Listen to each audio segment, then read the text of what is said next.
Hey y'all, it's Mr. Roseman again. Today we're going to look at the Soviet Union following the death of Lenin in 1924. 1924, Lenin died of a stroke, and there was a brief power struggle for who would take the reins of the Soviet Union not long here after Lenin's death. And it turns out that following Lenin's death, a man named Joseph Stalin took control of the Politburo. Remember, that's the Communist Party's central organization. He set himself up as a dictator. Lenin and Stalin were not particularly close with one another, but Stalin used brutal means in order to eliminate his rivals, including Leon Trotsky, the founder of the Red Army, the defenders of the Soviet Union. And he himself brought the Red Army under his control. Stalin remained in power for almost 30 years until 1954 upon his death. And once in power, Stalin instituted new reforms that would increase the power of the state over the economy, in particular with what were known as the 5-year plans. And this was an attempt to transform the Soviet Union, the Union of Soviet Socialist Republics, or the USSR, into a powerful industrial state. So recall that starting in 1861, under Tsar Alexander II, Russia began its process of industrialization, but due to significant failures in foreign wars, it was pretty clear that Russia was still backward compared to other industrialized states. So Stalin, he wanted to largely, to catch up his largely agricultural nation to the industrial nations of the West.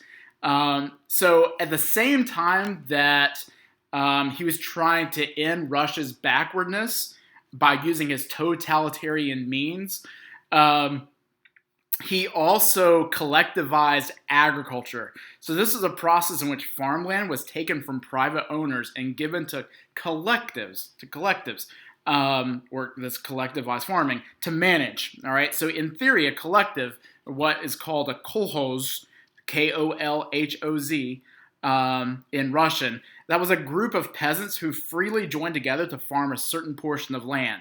So in practice, though, the peasants were forced by the state, the communist state, to work on specific collectivized farms and were expected to follow really detailed plans to reach specific goals set by the government in terms of production. All right. So that eliminated private land ownership and it enforced redistribution of land, livestock, and tools. That enraged a lot of farmers. So what Lenin had done back during the Russian Revolution with land redistribution, Stalin undoes that, saying that true communism is working together on shared land, where the state, the people, the workers work together for the common benefit of the state. So what we see here is an extension of central government planning. Central government planning, a big concept here in these communist states. All right. So each year under these collectivized farms, the government would seize food to send to the cities where the industrial workers were. And what the farmers oftentimes did was retaliate against collectivization by doing things like burning crops, killing livestock in wholesale, and some, well, really many, moved to the cities for a better life. It seemed like Stalin cared more for urban workers than he did for rural workers, as was made clear by this process of collectivization. The 5-year plans that he instituted, they had mixed results, but the collectivization of agriculture, that was a massive failure. All right, millions of peasants, they starved to death, especially in the Ukraine, this Soviet state of Ukraine. But heavy industry, that grew tremendously.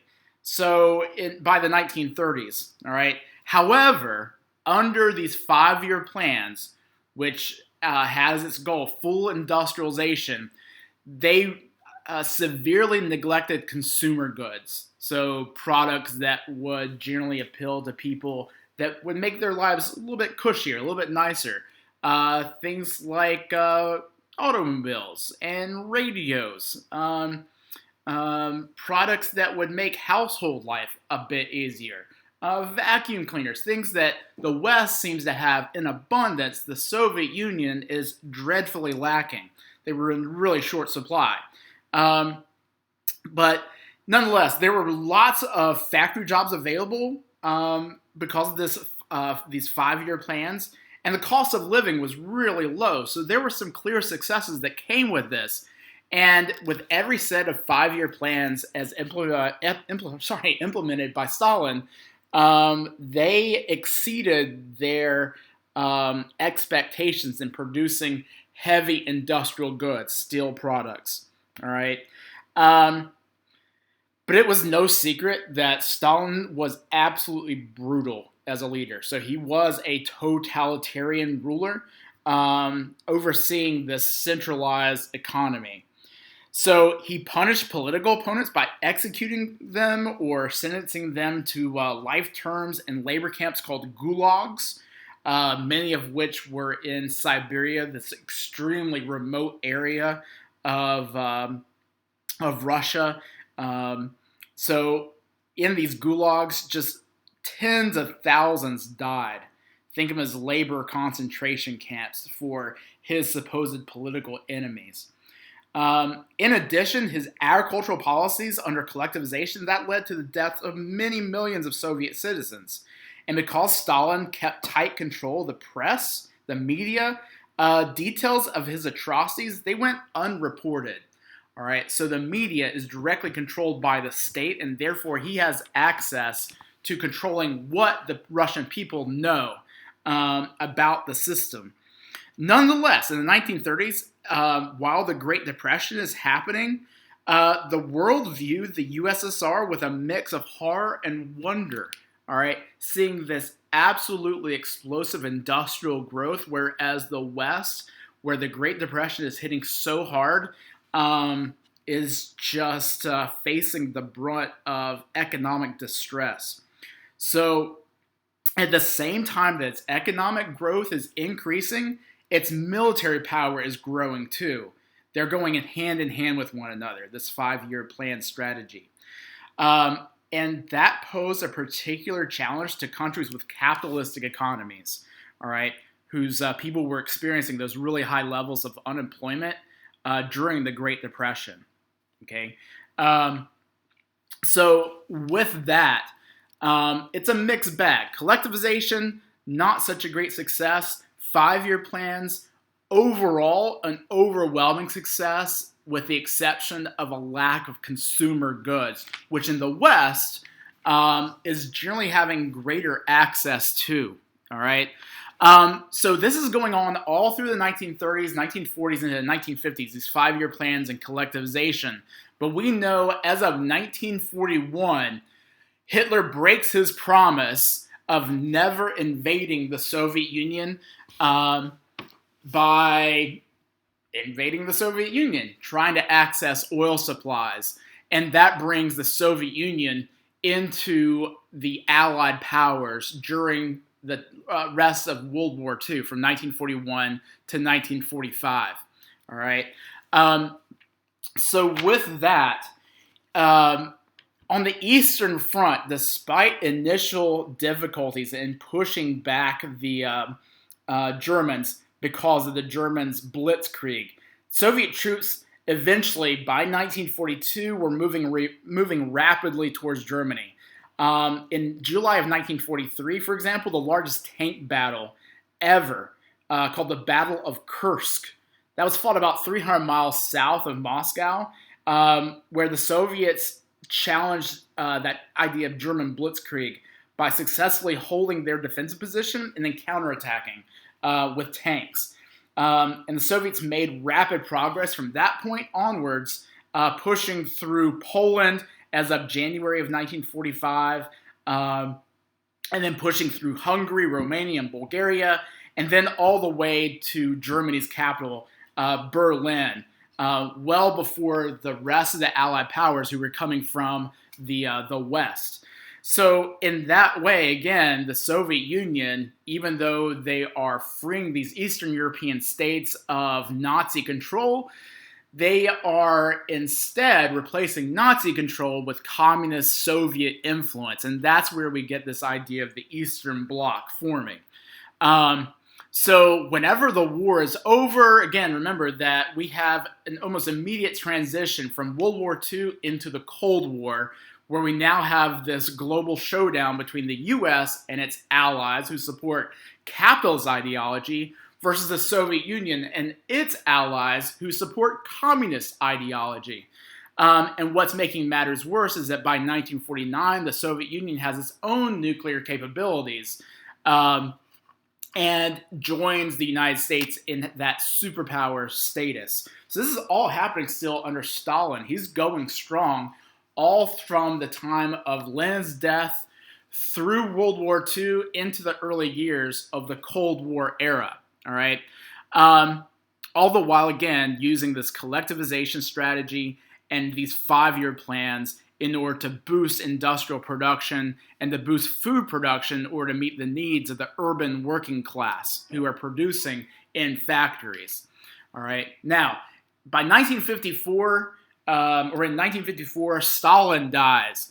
And taking over the role of leader of, or dictator of the Soviet Union, I should say dictator, we have a new ruler named Nikita Khrushchev, who's going to maintain those 5-year plans and collectivization. However, he's going to be not as brutal as Stalin was to the Soviet people, but nonetheless strict in terms of the central economic planning, who is still seeing a lack of those consumer goods versus the West. So keep that in mind. That will be a matter of importance as the Soviet Union weakens. But under Nikita Khrushchev, check out his handsome looks there. Nikita Khrushchev, we see the Cold War deepening and reaching a fever pitch in terms of significance in a number of ways. All right, so the Cold War is going to deepen here. So during the late 1940s and early 50s, tensions between the United States and the Soviet Union, they increase. For example, when Chinese communists gained control of Chinese government in 1949, the communist North Korea, they attacked democratic South Korea in 1950, the United States, we saw further evidence in our minds of the Soviet intention to spread communism throughout the world. So this sets us on a deeper path into that Cold War tension. Furthermore, those two countries, the United States and the Soviet Union, we enter into a nuclear arms race. By 1952, we each have hydrogen bombs, which are so much more powerful than anything developed up to this point in world history in terms of military strength. So much more powerful than the atomic bombs that were dropped on Japan. In the United States, the arms race that fostered close ties between the government and private companies. So strengthened ties between private companies and the government. And our new president, following Harry S. Truman, former leader of the Allied forces in World War II, President Dwight David Eisenhower, he warned against something called the military-industrial complex and it gaining too much power. And we still see this going on in current history in the United States, this alliance between the government and private military developments or developers. More on that a little later. All right.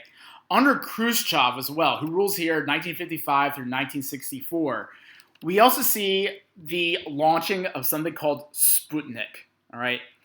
In 1957, the Soviet Union, they launched the world's first artificial satellite called Sputnik into orbit around the Earth. And that starts what becomes known as the space race. So the Cold War, it takes a lot of different directions, different characteristics.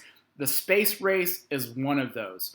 The United States, we were later, all right? We launched our first satellite in January of 1958. And from the point of the Soviet Union launching Sputnik in 1957, we are extremely fearful that the Soviet Union has a scientific, technological edge over us. So that pushes us towards this or into this space race competition to try to outdo the Soviet Union, and they likewise. And the ultimate would be to put a man in orbit around the Earth.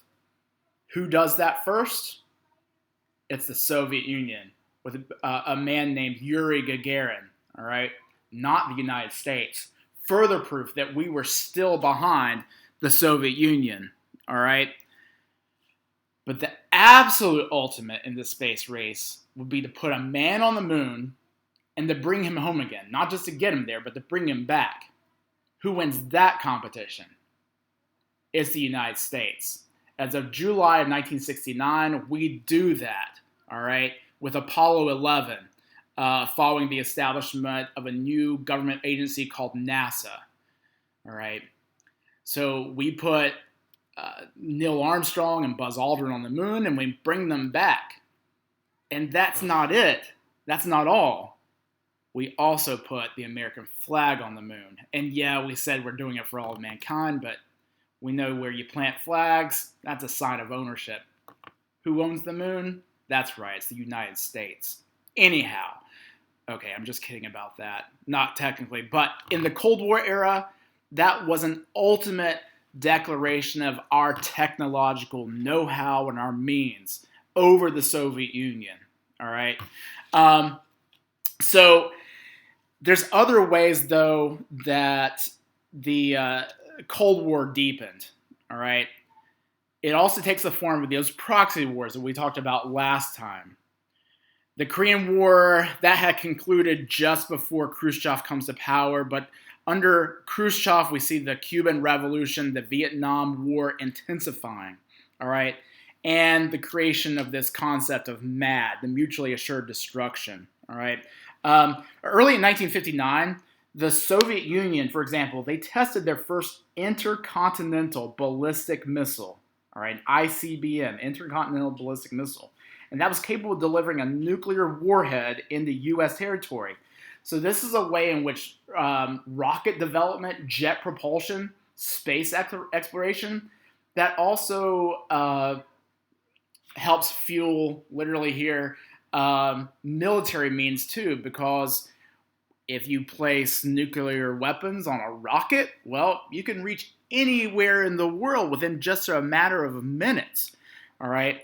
And these intercontinental ballistic missiles, that's a reflection of that space development, all right? So ICBMs are capable of delivering a nuclear warhead into U.S. territory. And we do the same thing. The United States tested a similar missile, ICBMs, later that same year in 1959. So both countries, they realize that they have become so powerful that they've reached a point of MAD, mutually assured destruction. So that is, regardless of who started the war, both would be obliterated by the end of it. And since neither side would really win a nuclear war, neither side really had an incentive to start a nuclear war. So as long as both sides kept improving their technology, the balance of terror between them would be the thing that kept the peace, unless something unpredicted happened, all right? And that unpredicted thing is about to happen. And it brings us to the brink of nuclear holocaust, all right? And that happens during the time of Khrushchev and the term of office of our new president, John F. Kennedy, all right? Before we get to that, recall that back in the late 1940s, we had established NATO, the North Atlantic Treaty Organization, a military defense alliance led by the United States. And under Khrushchev, there was created the Warsaw Pact in order to counter NATO. That was created in 1955 with Albania, Bulgaria, Czechoslovakia, East Germany, Hungary, Poland, Romania, and the Soviet Union as its original members. And those nations, they make up the Eastern Bloc, or those Soviet satellite states. All right? So keep that in mind. Again, East versus West, as we build up into that Cold War even more so. All right? Now, here's where that unpredicted event happens that brings us to the brink of nuclear war during the leadership of Nikita Khrushchev in the Cold War era. In 1959, a man named Fidel Castro and his good friend Che Guevara, and there were lots of other communist revolutionaries, they wound up overthrowing a Cuban dictator who was originally backed by the United States named Fulgencio Batista. All right, so formerly backed leader Fulgencio Batista overthrown by a man named Fidel Castro and his guerrilla war general Che Guevara. All right, Castro winds up here in Cuba, just 90 miles from the United States, 90 miles directly south of Key West, Florida. So we see it in our backyard. All right, Castro sets up a dictatorship in Cuba that started to nationalize foreign-owned industries. We don't like that, of which many of them were owned by the Americans. And establishing a communist dictatorship with Castro at the head. All right. As a result, the United States, we broke off trade with Cuba and we cut diplomatic ties. Castro, in turn, he accepted Soviet aid directly from Nikita Khrushchev. All right. He gets that from the Soviet Union. And in 1961, the new president, John F. Kennedy, he addressed really grave concerns he had about the presence of this communist country that's only 90 miles from Florida. All right. What winds up happening really early under Kennedy's presidency is that a group of Cuban exiles who oppose Castro, who were living in Miami mostly, all right, they proposed an invasion of Cuba at the Bay of Pigs to overthrow Castro. It would be backed by the CIA. CIA trained these Cuban exiles, anti-Castro, anti-communist exiles. Kennedy gave his full support for this. The invasion was a total failure, all right? And that strengthened a sense of Cuban-Soviet alliance, all right? In response to that Bay of Pigs invasion, Castro feels that he is not in a good position to be defended from threats from the United States. All right. So he asked the Soviet Union, asked Khrushchev for arms and military advisors. And Khrushchev, he escalates the Soviet Union's involvement in Cuba in 1962 by starting to send nuclear missiles to Cuba. Khrushchev, he felt justified in his actions because the United States, they had placed missiles, nuclear missiles, in Turkey, which was a U.S. ally after World War II in light of the Cold War. And Turkey shared a border with the Soviet Union. So in October of 1962, the United States spy planes called U-2 spy planes, they observed the placement of nuclear weapons by the Soviet Union in Cuba. All right. And in response, Kennedy ordered the U.S. Navy to quarantine Cuba so that additional missiles wouldn't be delivered from the Soviet Union. So basically a blockade, a naval blockade of Cuba to prevent Soviet ships from delivering more nuclear missiles there. Kennedy called his action a quarantine because a blockade was technically an act of war, so he called it something different. But it was basically a blockade. Whatever term they used, the two superpowers, the U.S. and the Soviet Union, they were on a collision course that threatened nuclear war. All right? This is the standoff that becomes known as the Cuban Missile Crisis. Ultimately, the two leaders, Kennedy and Khrushchev, they pulled back from that brink of nuclear war. Khrushchev called back Soviet ships and removed the missiles that had been delivered to Cuba in return for a secret pledge from the United States to remove all its missiles from Turkey. It wouldn't be publicized, wouldn't be put in the media, all right? That we would withdraw our nuclear missiles.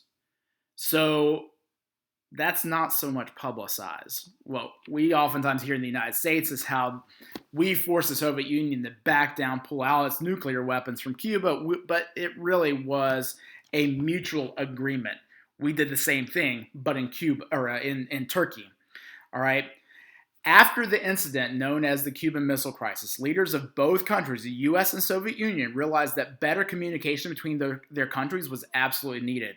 And in 1963, what was called a hotline, which was a direct telegraph, teleprinter link that was set up between the US and Soviet leaders' offices. All right. So with that, we have strengthening of the Cold War to the point of a near nuclear war, but with both nations winding up backing down. Now, Nikita Khrushchev, he got a lot of heat from other members of the Soviet Politburo for being too easy on the United States in this Cuban Missile Crisis. And not long after, he was forced to give up his position of leadership of the Soviet Union. And taking Khrushchev's place were a series of very conservative, but really senior, like elderly communist leaders who, for a while, at least initially, carried out a foreign policy called détente, which is basically an easing of tension. So after resolving these issues of the 1960s, really these crises of the 1960s, the relationship between the two superpowers, that improved as we go into the 1970s. And again, that period is called détente, which means a relaxation of strained relations between nations. And one symbol of that détente was the new president, Richard Nixon. He visited the Soviet Union in 1972. Nixon and the Soviet leader named Leonid Brezhnev, they actually signed the SALT agreement. SALT stands for Strategic Arms Limitation Treaty. And that was meant to restrict the amount of nuclear missiles, the number of intercontinental ballistic missiles, or ICBMs, that each country would actually produce and keep. To further play the Soviet Union versus China, another communist state, Nixon also visited China that same year, visiting with Mao Zedong. And it was the very first time that a U.S. president had visited and recognized the existence of the communist state of the People's Republic of China. All right. Also, as a result of détente, the United States started selling excess stores of grain, American grain, to the Soviet Union, where drought had created a massive shortage and also famines. But in 1979, this all was undone whenever Leonid Brezhnev invades the nation of Afghanistan, a Middle Eastern nation, all right, hoping to back up a communist Soviet allied state there, all right. As a result, the new president, Jimmy Carter, halted grain shipments, and that marked an end to détente. And it seems like the Cold War is warming up again, all right. So in protest to the Soviet invasion of Afghanistan, things are getting bad, it seems, between the United States and the Soviet Union. All right. And things are not going to go so well with the Soviet invasion of Afghanistan either.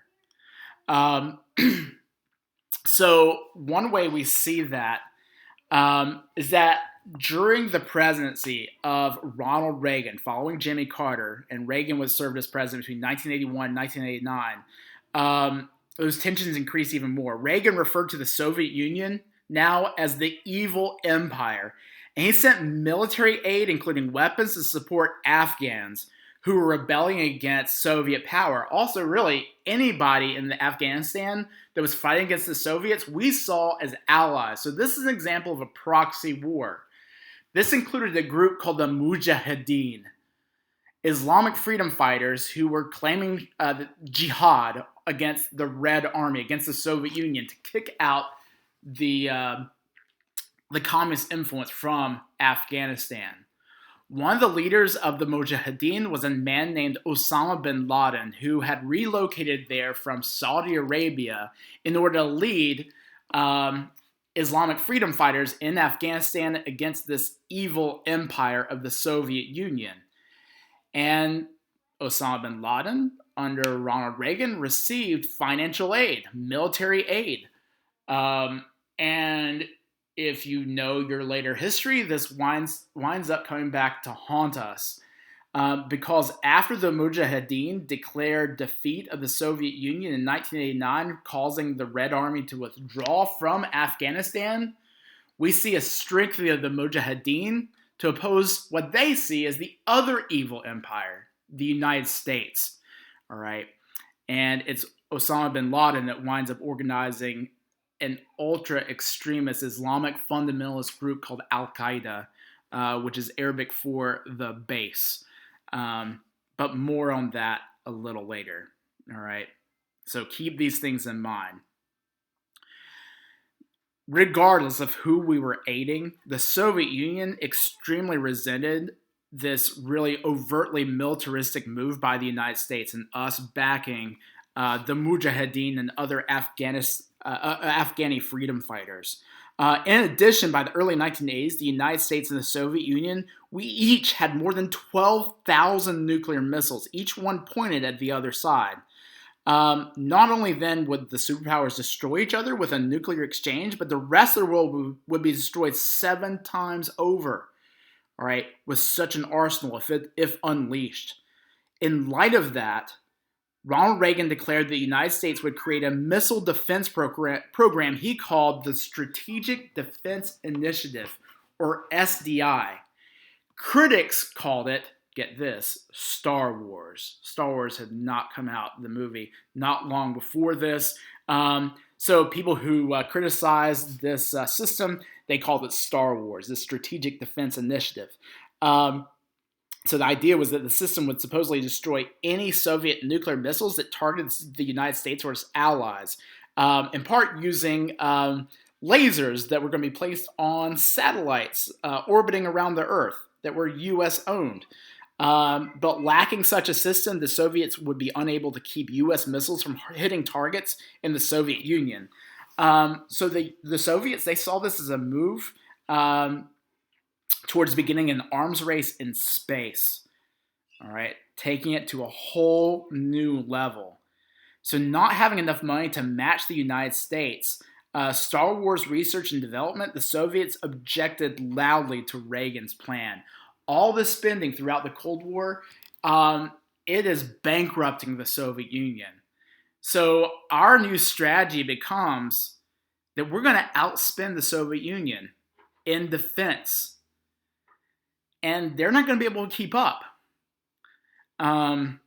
So things change with the introduction of a new and what winds up being the last of the Soviet leaders, a man named Mikhail Gorbachev, who rules from 1985 to 1991. Excuse me.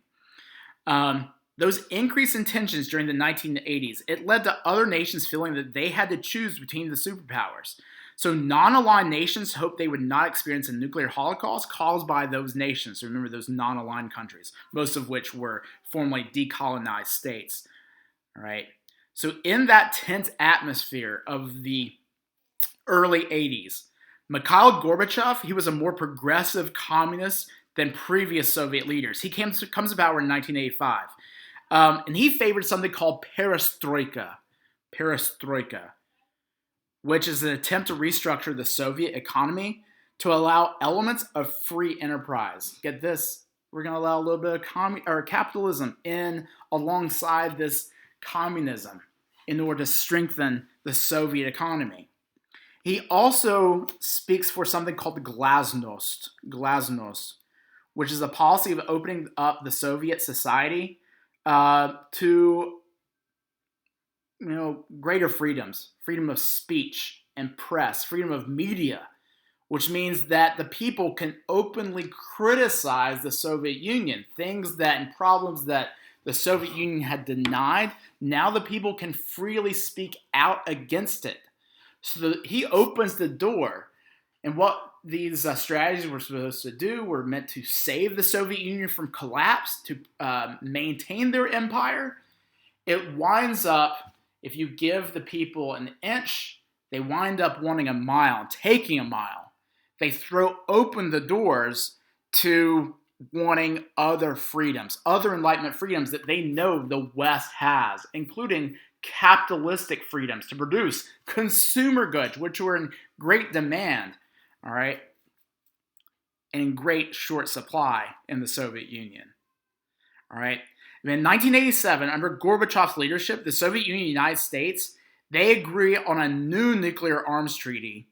And under the terms of the INF Treaty, restrictions were placed on intermediate range nuclear weapons, and that decreases the level of nuclear threat that Gorbachev implements economic reforms in the Soviet Union. All right. See, here comes the end of the Soviet Union. One of the things that Gorbachev's reform program or part of his reform program was an end to economic support for Soviet satellites in Eastern Europe. He also implied that the Soviet army would no longer come to the rescue of communist regimes in Eastern Europe. They're no longer going to back them up. All right. So, in effect, what happens here is economic reform of the Soviet Union that provided greater freedom to other communist countries. So once people in those countries got a small taste of freedom, they wanted more, just like in Russia. So as a result, democratic reform movements, they swept through Eastern European nations starting in 1989. For example, the Berlin Wall was torn down between East Berlin and West Berlin. And in October of 1990, formerly the two states of East Germany and West Germany, they were reunited into one country, the Republic of Germany. All right. So with most of the Eastern European nations caught up in democratic forms, nations like Poland, all right, and Czechoslovakia, it was not long before the Soviet Union was also swept into that movement. Lithuania, Georgia, other Soviet republics, they began to overthrow their communist rulers and declare independence from the Soviet Union. And the Warsaw Pact, as a result, it just dissolves. Gorbachev's reforms, they ultimately led to his political downfall and the end of the Soviet Union in December of 1991. So how can there be a Soviet Union if there's no longer a union of these Soviet states? So among those former Soviet republics that became independent countries, Russia emerged as the strongest. And as a result of that, if there's no more Soviet Union, there's no more Cold War. And it ends with that collapse of the Soviet Union in 1991. And what we're left with is a world that is dominated by just one superpower, and that's the United States. And that's the world that we find ourselves in right now, except there are clear signs that there are other nations who don't want to be under the hand of U.S. influence worldwide. And so there's new challenges to this world order that comes with the conclusion of the Cold War and the collapse of the Soviet Union. All right. So with that, we have seen the process of the development of the Soviet Union from revolution to the totalitarian rule of Stalin, the intensification of Cold War tensions under Khrushchev, a détente during the 1970s, and a return to really intense conflict between the U.S. and the Soviet Union, and then the collapse of the Soviet Union under Gorbachev, and the resulting remaining single dominant power worldwide, the United States.